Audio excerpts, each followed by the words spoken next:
Today we'll talk about how can you select download managements on your app. We're going to figure out the solution or know how you can do that on your app. So you just follow these ways, then it's going to work with you. All you have to do in first, you just go above this sign, click on it here.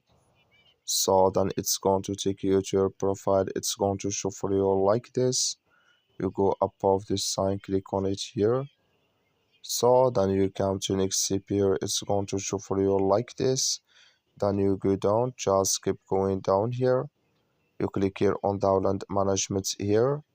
And here can you select if you want to download here to phone storage or SD card here. So here can you select in this list. I wish you I get it. That's all. Thank you for your watching.